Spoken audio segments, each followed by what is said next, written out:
राधे राधे दोस्तों, एक बार फिर से स्वागत है आप सबका आपके अपने YouTube चैनल संस्कार और संस्कृति में।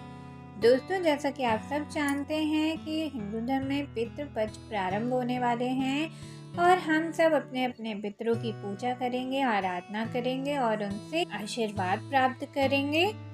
हमारे जीवन में सुख शांति बनी रहे।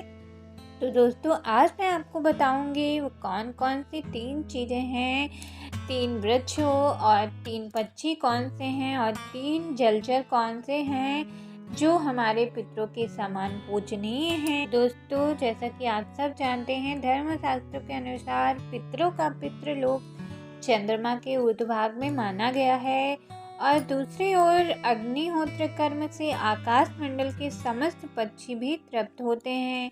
इस पक्षियों के लोक को भी पितृलोक कहा जाता है। तीसरी ओर कुछ पितृ हमारे वरुण देव के आश्रय लेते हैं और वरुण देव जल के देवता हैं, अतः पितरों की स्थिति जल में भी बताई गई है।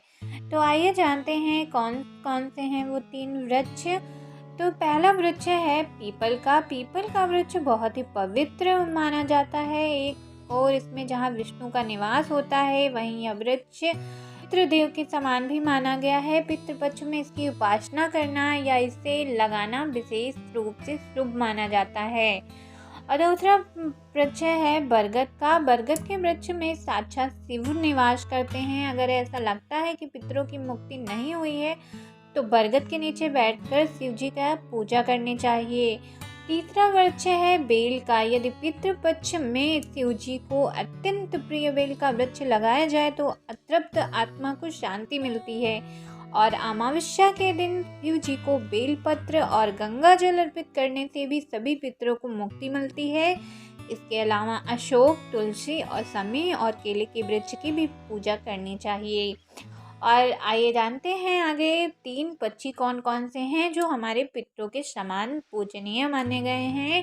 पहला है कौवा। कौवे को अतिथि आगमन का सूचक और पितरों को आश्रम स्थल माना जाता है और श्राद्ध पक्ष में कौवों को बहुत महत्व माना गया है। इस पक्ष में कौवों को भोजन कराना अर्थात अपने पितरों को भोजन कराना माना गया है। शास्त्रों के अनुसार कोई भी क्षमतावान आत्मा कौवे के शरीर में स्थित होकर विचरण कर सकती है। और दूसरा हंस है। हंस पक्षियों में हंस एक ऐसा पक्षी है जहाँ देव आत्माएं आश्रय लेती हैं। ये उन आत्माओं का ठिकाना है जिन्होंने अपने जीवन में पुण्य कर्म किए होते हैं और जिन्होंने यम नियम का पालन किया होता है। कुछ काल तक हंस योनि में रहकर आत्मा अच्छे समय का इंतजार कर पुनः मनुष्य योनि में लौट आती है या फिर वह देवलोक चली जाती है। हो सकता है कि आपके भी पितृ पुण्य कर्म किए हों और वो वापस देवलोक चले जाएं या मनुष्य योनि में लौट आएं, तो हमें हंस की भी आराधना करनी चाहिए, हंस को चुगाना चाहिए। गरुड़ भगवान विष्णु के वाहन हैं और भगवान गरुड़ के नाम से ही गरुड़ पुराण है, जिसमें श्राद्ध कर्म, स्वर्ग, नर्क, पितृलोक आदि का उल्लेख मिलता है। पक्षियों को गरुड़ को बहुत ही पवित्र माना गया है। भगवान राम को मेघनाद के नागपाश से मुक्ति दिलाने वाले गरुड़ का आश्रय लेते हैं पितृ। और इसके अलावा क्रोच या सारस का नाम भी लिया जाता है। तो आइए आगे चलते हैं कौन सा 3 पशु होते हैं जो हमारे पितरों के समान हैं। कुत्ते को यम का दूत माना जाता है। कहते हैं कि इसे ईश्वर माध्यम की वस्तुएं भी नजर आती हैं। दरअसल कुत्ता एक ऐसा प्राणी है जो भविष्य में होने वाली घटनाओं और ईश्वर माध्यम यानी कि सूक्ष्म जगत की आत्माओं को देखने में सक्षम होता है। कुत्ते को हिंदू देवता भैरव महाराज का सेवक मानते हैं। कुत्ते को भोजन देने से भैरव महाराज प्रसन्न होते हैं और हर तरह के आकस्मिक संकटों से वे भक्त की रक्षा करते हैं। कुत्ते को रोटी देते रहने से पितरों की कृपा बनी रहती है।